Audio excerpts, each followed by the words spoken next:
medicine expert date checking system. It is step down transformer.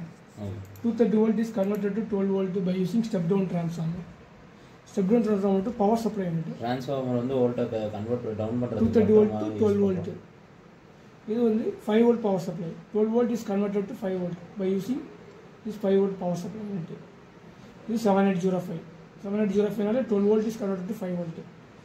Next இங்க இருந்து Arduino Uno microcontroller.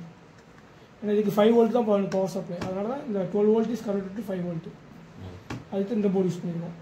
Next இது RFID reader, இது LCD display. So இப்போ வந்து இது வந்து RFID டேக்ஸ், இது வந்து பஸர் அலாரம் வந்துட்டு. ஸோ இப்போ ஒவ்வொரு இதுக்கும் ஒவ்வொரு என்ன மெடிசனு, என்ன எக்ஸ்பைரி டேட்டு, என்ன யூசேஜ் எல்லாமே இதில் டிஸ்பிளே ஆகும். இப்போ நம்ம வைக்கிறப்ப இது வந்து கார்டு நம்பரு, நேம் வந்து இந்த இது எக்ஸ்பைரி டேட்டு, இது எதுக்கு யூஸ் பண்ணுறோம் அப்படின்றது, மெடிசன் எக்ஸ்பைர்டு, இது டயபிட்டிஸ்க்கு வருது. இது டயபிட்டிஸ்க்கு வர்ற ஒரு மெடிசன் இப்போ எக்ஸ்பயர் ஆகிடுச்சு, அதனால் அலாரம் அடிக்கும். ஆமாம். இது வந்து அடுத்தது இது டேக்கோட நம்பரு, இது வந்து ஃபோமட்டிக்கிட்ட ஏதோ ஒரு பேர், அதெல்லாம் நெட்டில் இருந்து எடுத்து போட்டிருக்கு. யூசேஜ் வந்து அசிடிட்டிக்கு, மெடிசன் அன்எக்ஸ்பயர்டு. ஓகேவா, இது அன்எக்ஸ்பயர்டு மெடிசன். ஏன்னா டேட் வந்திருக்கும், டேட் பார்த்தீங்களா தெரிஞ்சிருக்கும். அதே மாதிரி ஒவ்வொன்றுக்கும் இருக்கும், 5 இதுக்கும். ஸோ இது ரீடு, இது வந்து பேராசிட்டமல், எக்ஸ்பயர் டேட்டு 10/11/2024 முள்ளி இருக்குது. ஸோ அன்எக்ஸ்பயர்டு யூஸர் வந்து ஃபீவர் இருக்குது. 2 கார்டு வந்து அன்எக்ஸ்பயர்டு போட்டிருக்கேன்.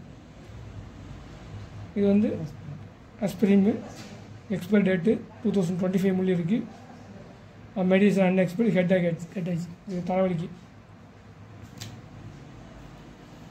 அடுத்து இது வந்து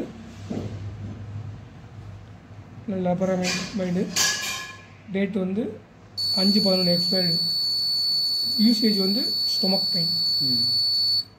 2 கார்டு அன்எக்ஸ்பயர்டு, 3 இது வந்து இது இருக்கும். 3 அன்எக்ஸ்பயர்டு, 2 எக்ஸ்பயர்டு இருக்குது. 2 எக்ஸ்பயர்டுக்கு மட்டும் 4 அடிச்சு இண்டிகேட் பண்ணும். ஸோ இதான் வந்து concept RFID based medicine date expire verification system. வேறு டவுட் இருக்காப்பா? அன்றைக்கே நீங்கள் பார்த்து